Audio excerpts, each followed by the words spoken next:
ষোলো না হ্যাঁ 16 অবশ্যই সুদীবৃন্দ, আজকের আয়োজন 184তম আমাদের সাপ্তাহিক। দাদা আজকে কত? 184 নেব। 84তম ডক্টর সঙ্গে আসেন ভক্ত সঙ্গের আজকে 84তম সাপ্তাহিক পর্ব। 184তম। আজকের আয়োজক আমাদের মাসিমপুরস্থ শ্রী সেনা কুমার সিংহ এবং তার পরিবার পরিজন। আজকে যে আয়োজক আর এই সুবাদে আমাদের পঞ্চমদের কর্মসন্ন্যাস যুগে 16তম শ্লোক থেকে আমার দায়িত্বে পড়েছে। উপস্থিত সুধীবৃন্দ, আমরা সবার উপস্থিতি এবং যারা এখানে উপস্থিত হয়েছেন সবার মঙ্গল কামনা করে আজকে আমার এই পঞ্চম বা 5টা শ্লোক আমি আপনাদের নিবেদন করতেছি। আমাদের চরণদুলিতে আমার শ্লোক হল 16 জ্ঞানেন তো তদ জ্ঞানম যেষাং নাশিত মাত্তন তেষামাদিত্য ভজ জ্ঞানম প্রকাশয়তি তৎপরম। অতএব জ্ঞান উপজিলে মায়া নাশ, আত্মার স্বরূপ তথা সতই প্রকাশ। সূর্যের প্রকাশে যথা অন্ধকার যায়, জ্ঞানের প্রকাশে তথা অজ্ঞানের হয়। অর্থটা হচ্ছে জ্ঞানের প্রভাবে যাদের অজ্ঞান বিনষ্ট হয়েছে তাদের সেই জ্ঞান অপ্রাকৃত পরম তত্ত্বকে প্রকাশ করে। ঠিক যেমন দিন ও মানুষ সূর্যের উদয়ে সবকিছু প্রকাশিত হয়। এটার অর্থটা আমরা যদি একটু যারা শ্রীকৃষ্ণকে ভুলে গেছে তারা অবশ্যই মহাচ্ছন্ন, কিন্তু যারা কৃষ্ণ ভাবনায় ভাবিত তারা কখনোই মেঘাচ্ছন্ন হন। ভগবত গীতাতে বলা হয়েছে সর্বং জ্ঞান প্লবেন জ্ঞানামি সর্বকর্মাণি এবং নহি জ্ঞানেন সদৃশম। অর্থাৎ জ্ঞান সর্বদাই অত্যন্ত মর্যাদা সম্পন্ন। এই জ্ঞানের স্বরূপ কি? শ্রীকৃষ্ণের শরণাগত হওয়ার ফলেই পূর্ণ জ্ঞান লাভ করা যায়। যে কথা সপ্তম অধ্যায়ের 49 শ্লোকে বর্ণনা করা হয়েছে। বহনাং জন্ম নামন্ত জ্ঞান মহামত প্রপদ্যতে। অর্থাৎ বহু বহু জন্মের জ্ঞানী যখন হয়তো ভগবান শ্রীকৃষ্ণের শরণাগত হন অথবা কৃষ্ণ ভাবনায় ভাবিত হন, তখন তার সাথে সমস্ত তত্ত্ব প্রকাশিত হয়। যেমন দিনের বেলায় সূর্যের আলোতে সব কিছু প্রকাশিত হয়, জীব নানাভাবেই মোহশূন্য হইয়া পড়ে। উদাহরণস্বরূপ বলা যায়, দৃষ্টতাপূর্বক সে যখন নিজেকে ভগবান বলে মনে করে তখন সে মায়ার অন্তিম ফাঁদে পতিত হয়। জীব যদি ভগবান হয় তাহলে সে মায়াই দ্বারা মোহাচ্ছন্ন হয় কিভাবে? যদি এটা সম্ভব হয় তাহলে বুঝতে হবে যে অজ্ঞান বা শয়তান ভগবানের চেয়েও বেশি ক্ষমতাশালী। যথার্থ জ্ঞান কৃষ্ণ ভাবনাময় মহাপুরুষের কাছ থেকে লাভ করা যায়। তাই এই রকম যথার্থ সদ্গুরুর অনুসন্ধান করে তার কাছে কৃষ্ণ ভাবনামৃতে শিক্ষা হৃদয়ঙ্গম করতে হয়। সূর্য যেমন অন্ধকার দূর করে, কৃষ্ণ ভাবনামৃত যখন তেমন সম্পূর্ণভাবে অজ্ঞানতা দূর করতে পারে। কেউ জ্ঞান লাভের মাধ্যমে উপলব্ধি করতে পারে যে সে তার দেহ নয়, সে তার দেহের অতীত, তবুও সে আত্মা পরমাত্মা নিজের কাছে বসাতে পারে।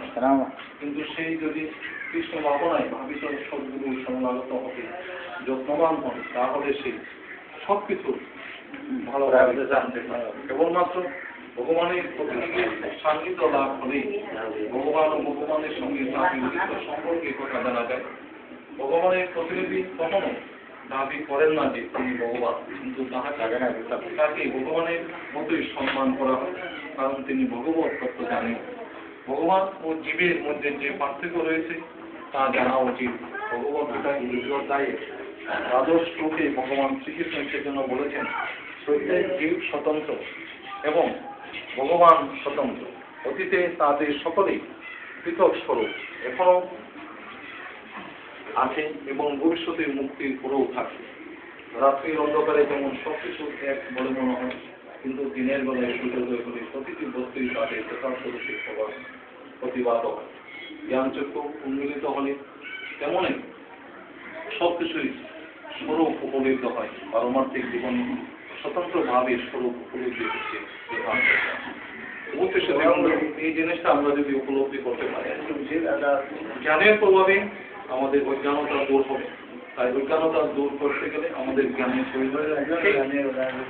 সূর্য যেমন প্রকাশিত হয় তখন দেখা যায় অন্ধকার নিম্নদিক সরে যায়, ঠিক সেইভাবে আমাদের কৃষ্ণ ভাবনাময় মনটাকে ঠিক সেভাবে তৈরি করতে হবে, কৃষ্ণ তাতে শরণাগত হওয়া। তাই এই জন্য আমাদের এটাকে অনুসন্ধান করতে গেলে সদ্গুরুর প্রয়োজন। সদ্গুরুর মাধ্যমে আমরা অনেক কিছুই জানতে পারবো। তাই কৃষ্ণ ভাবনামৃতে শিক্ষা হৃদয়ঙ্গম করতে আমাদের সমস্যা হবে না। তাই আমাদের উচিত প্রত্যেকেই অন্ধকার থেকে আলোর দিকে আমরা প্রভাবিত হব। সেই জন্য আমাদের প্রয়োজন কৃষ্ণ ভাবনা, কৃষ্ণর প্রতি শরণাগত হওয়া, তার নাম গান কীর্তন করা, এটাই আমাদের সবচেয়ে যথার্থ বিষয়। তাই 17 নম্বর শ্লোকে বলা হয়েছে তদ্দুধয় শত ধাতা নষ্ট সন্নিষ্ঠা সৎপদা পরায়ণা গচ্ছন্ত পুনরা বৃত্তিং জ্ঞান নিদুত কলুষ। অর্থাৎ সেই জ্ঞান অনুকূলে নিষ্ঠা যায় আত্মজ্ঞান পরায়ণ সংসার উদ্ধার। তার যার বুদ্ধি ভগবানের প্রতি মন ভগবানের চিন্তায় একাগ্র হয়েছে, নিষ্ঠা ভগবানের দৃঢ় হয়েছে এবং যিনি ভগবানকে তার একমাত্র আশ্রয় বলে গ্রহণ করেছেন, জ্ঞানের দ্বারা তার সমস্ত কলুষ সম্পূর্ণরূপে বিধৌত হয়েছে এবং তিনি জন্ম মৃত্যুর বন্ধন থেকে মুক্ত হয়েছেন।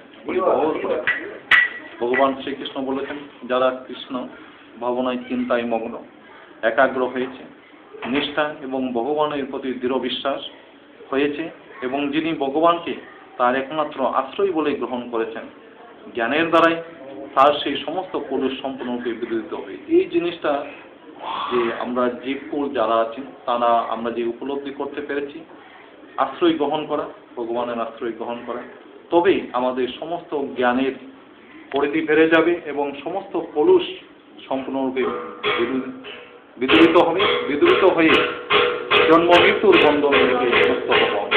এই জিনিসটা আমরা যখন উপলব্ধি করতে পারবো তখনই আমরা জন্ম মৃত্যুর বন্ধন হইতে মুক্ত হতে পারব। ভগবান শ্রীকৃষ্ণ হচ্ছেন পরতত্ত্ব। সম্পূর্ণ ভগবত গীতায় শ্রীকৃষ্ণের ভগবত্তার কথা ঘোষণা করেছেন। তাই সমস্ত বৈদিক শাস্ত্রেও সেই একই কথা বলা হয়েছে।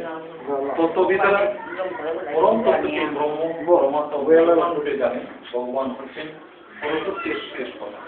তাই মধ্যে আর কিছু নেই। ভগবানও বলেছেন মত পরতরম নান্য কিঞ্চিদং কি বনন্দেয়, আমার থেকে শ্রেষ্ঠ 100 বছর গেছে দুনিয়ার নেই শ্রীকৃষ্ণ বলেছেন ব্রহ্মপতি প্রতিষ্ঠা হবে। আমি নির্বিশেষে জাতীয় প্রকার আছে ব্রহ্মেরা সম্পূর্ণভাবে শ্রীকৃষ্ণ হচ্ছেন পরম পরাৎপর তত্ত্ব, যার মন বুদ্ধি কেন্দ্রীভূত, অর্থাৎ যিনি সম্পূর্ণরূপে তিনি নিঃসন্দেহে সমস্ত পাপ থেকে পূর্ণ জ্ঞানে পরম সত্যকে উপলব্ধি করেন। কৃষ্ণভক্ত পূর্ণরূপে ভগবান শ্রীকৃষ্ণের বেদাবেদ উপলব্ধি করতে পারেন। এই দিব্যজ্ঞান প্রাপ্ত হয়ে তিনি অবিচলিত বা মুক্তির পথে এগিয়ে চলেন।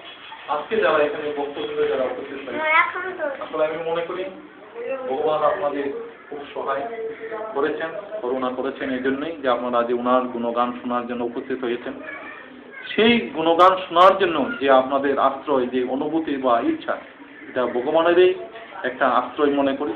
তাই তিনি হচ্ছেন পরাৎপর, মন বুদ্ধি নিষ্ঠা আশ্রয়।